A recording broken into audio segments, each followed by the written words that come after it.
তো সম্মানিত শ্রোতাবৃন্দ, কিন্তু আমাদের মধ্যে কিছু সমস্যা, যেটা আমি একজন মিনিটে, যেহেতু আপনারা দেখতে পাচ্ছেন ফজিলাতুল শাহ ডক্টর মনজুর এলাহি সারা বাংলাদেশে কিন্তু একজন আদর্শ বক্তা, অত্যন্ত ঠান্ডা মেজাজে তিনি কথা বলেন। আমরা তো গরম বক্তব্য দিই, কিন্তু ওনার কোনোদিন গরম বক্তব্য পায় না, কিন্তু ওনার দলিলে খুব কাজ হয় আলহামদুলিল্লাহ। তো তিনি এসে গেছেন, কিন্তু আমাদের মধ্যে যেটা বড় সমস্যা সম্মানিত শ্রোতাবৃন্দ, আজকে মুসলিম বিশ্বের দুরবস্থা কেন?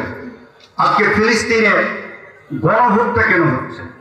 আজকে ফিলিস্তিনে মুসলমানদের রক্তাক্ত লাশ, একেবারে নবজাতক থেকে নিয়ে বৃদ্ধ বনিতা নারী শিশু মানে পাখির মতো লাশ পড়ে আছে কেন? আজকে আমরা নখদন্তহীন, আজকে আমরা যেন প্রাণহীন, আজকে আমরা শতদা দলে বিভক্ত, এবং এই কারণে কিন্তু আজকে আমাদের এই অবস্থা সম্মানিত শ্রোতাবৃন্দ।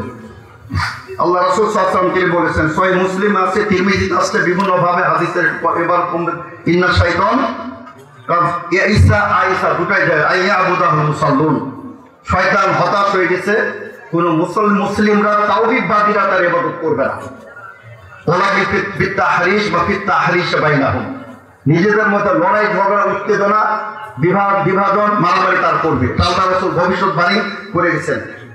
তো সম্মানিত শ্রোতাবৃন্দ, তো এটাই কিন্তু সবচেয়ে বড় সমস্যা, যে